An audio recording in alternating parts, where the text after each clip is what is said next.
YouTube vinyl community, Beatles fans, random people on the internet, my name is Giggens, and we are here today to talk about the Beatles on cassette. Yes, this was brought up by a fan, his name is Christian, and he thought, hey, it'd be a good idea for a video? The Beatles on cassette. And I was like, you know what, yeah, that sounds like an awesome idea, let's talk about that. So I have a pretty decent Beatles cassette tape collection. I've been collecting the tapes since I was a kid, when that was like how I would buy their albums, was on tape. So I still have my original cassette collection from when I was a kid, and then I've picked up a ton of stuff along the way.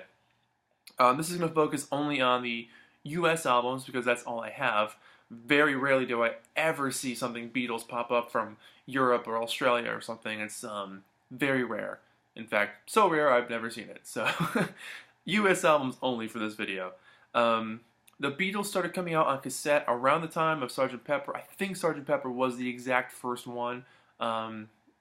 Definitely in the UK. For America, it may have been that one, or it may have been one of the earlier ones, around 67, 68.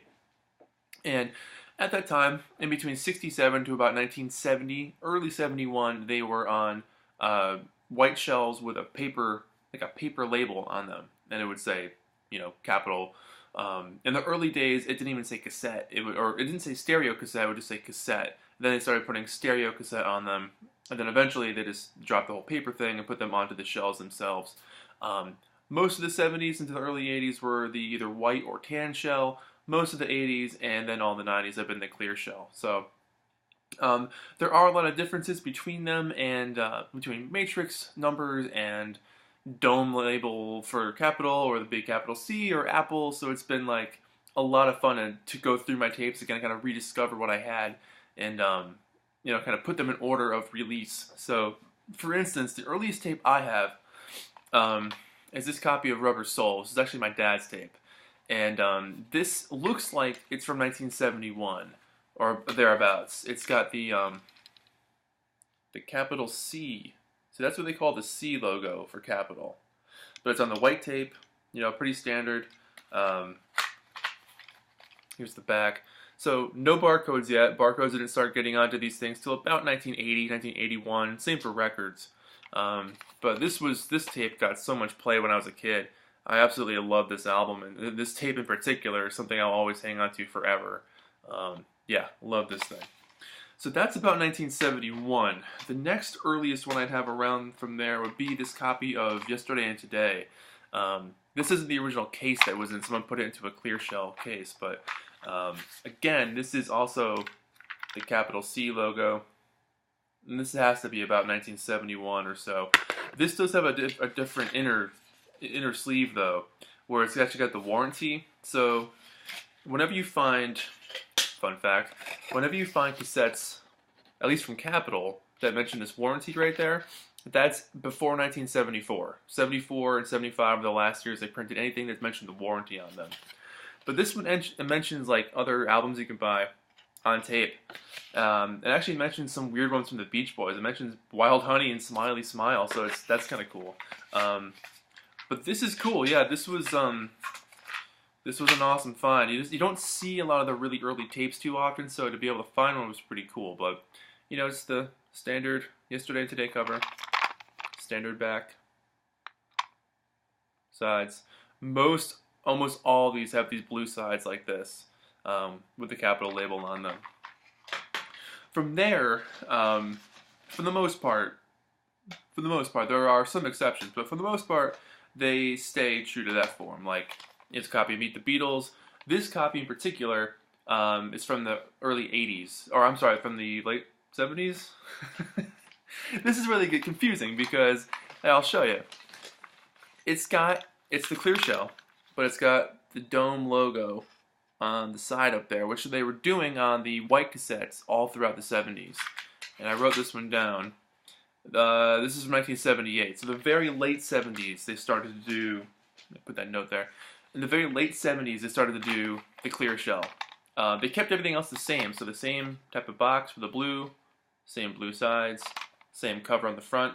But they just changed the tape to a clear tape instead. So this is about 1978, 1979.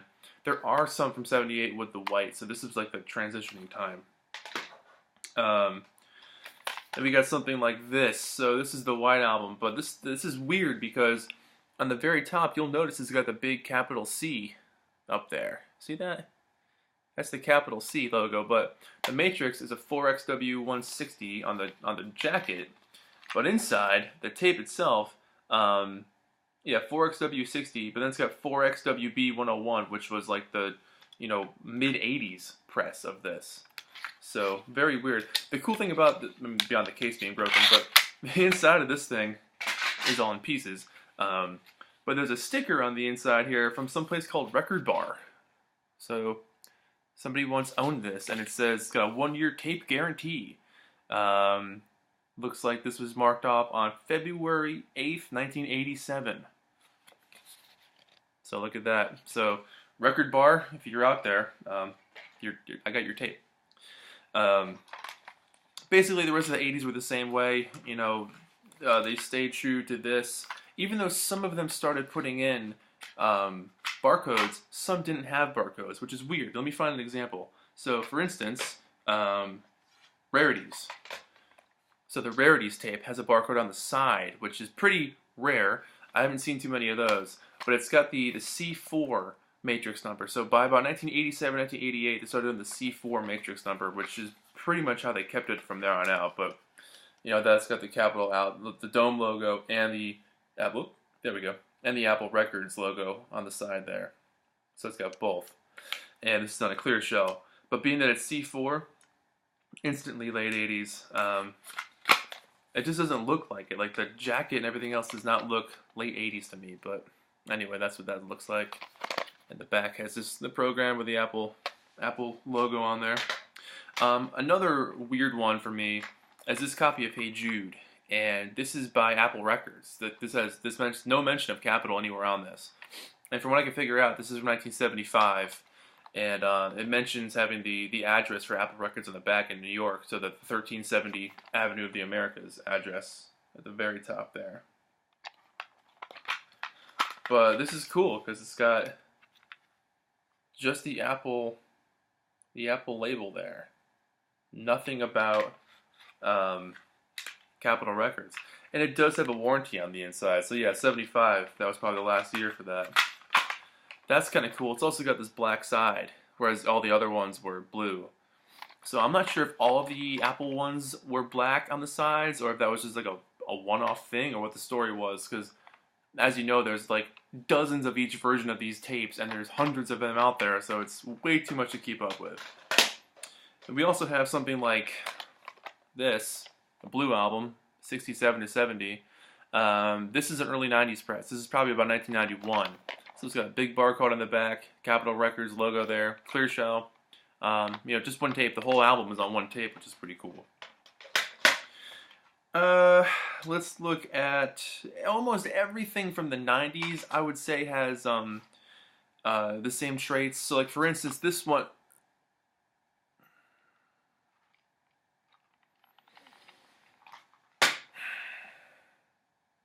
So for instance, if we're looking at something like Sgt. Pepper, which for some reason I have 2 copies of, they both have barcodes on the back, clear shell, both the Apple and Capitol logo, I think. Let me double check that. Yep, Apple, Capitol, and EMIs, which is pretty cool. But at this point, almost all of them feature XDR, which is extended dynamic range, which means the tape sounds way better. Most of the 90s ones I have are like that, including the ones I bought as a kid. For instance, like, I was playing this before, this copy of Yellow Submarine. It's got the XDR logo on the back, which when you see that on a cassette tape, just buy it. Like, it's going to sound so much better. And I played this through for the first time in a while, and hearing the George Martin stuff on the tape deck sounded fantastic. It was big and bright and lively and full of range. Like, it really does make a difference. So, there's that one. Yeah, but most of the late 80s tapes, almost all of them look like this. Late 80s, early 90s. They have the barcode on the back. Blue side again. This is a C4, so yeah, late 80s. Here's an example of a mid-70s tape. So this is a tape that I had from when I was a kid as well. Magical Mystery Tour. But it's got the white shell with the Dome logo on it. So that's about 1978 for something like that. There's the back. That's your standard back and the side. One anomaly I will show is that I have a copy of Beatles 6. So this is a late 80s issue of Beatles 6. It's got the dome logo, if I can get it out of here. Did I say late 80s? No. This is not the late 80s. This is late 70s, maybe even early 80s, because it's a 4XT and it's not the C4, so I got that wrong in my lineup. But notice it's got this weird stripe thing. What's that? I've never seen any other Beatles tapes with that weird stripe thing. Nothing else. Oh, except for this Hey Jude. This Hey Jude has the weird stripe thing. But this is not on Capitol. This is only Capitol. This is not Apple. And this is just Apple, not Capitol. But they're both a 4XT. I have no idea. There isn't a whole lot of information about these guys out there. I used mostly Perry Cox's book on the American records for reference when I was doing this, and my own memory of things, seeing things when I was a kid, and just remembering things from doing this over the last 20 years. And that's interesting. This was cool. This is a copy of the White Album, double set, and again, it's got the cool XDR logo on the back. This was issued well into the 90s. This was probably 92 to 98 from what I can figure out, but it came with a big sticker that would have been up there, so this sticker would have said the Beatles on it, and that one actually says parts 1 and 2, which is pretty cool to see that. So that's interesting. Beyond that, I mean, a ton of other stuff has been put out on tape over the years, including like the Hollywood Bowl show, you know, and this one's got the barcode on the back, and I think this is a early 80s press of this one, because I don't think they were doing barcodes in the late 70s. I think they started doing barcodes around 1980 or 81, so that's pretty cool. And you got weird stuff like, I mean, like the Silver Beatles, just some knockoff thing, but it's all the Decca tapes. And then, of course, you have, like, the Beatles Anthology. These guys are just standard, issued once in the 90s. And, 1996, they got the Apple and Capitol on there. But I've always loved the case for this thing and the extremely tiny print for all the songs in the back. I'm not sure why they never made a White Album with a case like this, you know, like after the 70s. I think they made a box like that in the early 70s, but nothing like that ever since. Yeah, and then I do have like a handful of these tapes from when I was a kid, like the British style ones, and some weird track listing on these. Like most of these start off with songs that the album doesn't start off with on the record. Like this one starts off with Norwegian Wood. This one starts off with I Need You. This one starts off with Misery. So for a long time I was very confused how the Beatles albums went when I was a kid. But yeah, so here's another example of a mid to late 70s. White shell, Capitol dome logo. Basically, if you see anything with with a dome logo, white shell, just expect it to be mid to late 70s. If it's clear, most likely mid 80s and on up. And if anything is C4 for the matrix number, expect late 80s and up. But anything with white shell and the capital C, like we saw on Rubber Soul, if you see something like that, pick it up, because it's pretty hard to find these guys. Sound-wise, apparently when these came out, they sounded fantastic, but they had such a low volume that the tape hiss was unbelievable. So at this point, this tape is almost unplayable just because it's so old and it's so overplayed. Honestly, if you find some of the tapes from the 90s, you'll be totally stoked. Like, if you get anything with the extended range on it, you'll be in good shape. So if you're out and you find some Beatles tapes that have that XDR logo up there, you're in good shape. A lot of the tapes from the 90s, not even Beatles, just tapes in general, had XDR, and that really helped it sound awesome. So that's kind of it. That's just a really brief, short video about Beatles tapes, the US Beatles tapes.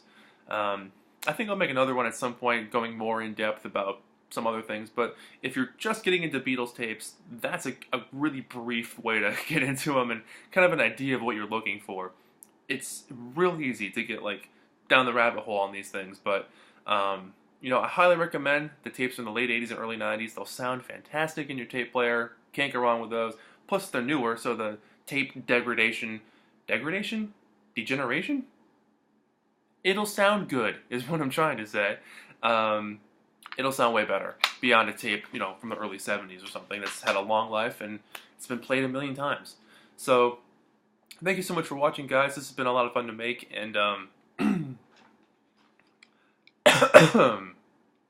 don't know how that got in there. I'll find a home for it.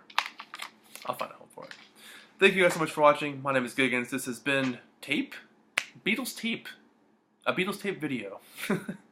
And that's it. So, let me know what you think. Do you guys collect tapes too? Do you guys like the Beatles on tapes? Or, you know, what kind of history do you have with these things? So, let's talk about some Beatles tapes. See you guys. Thanks for watching.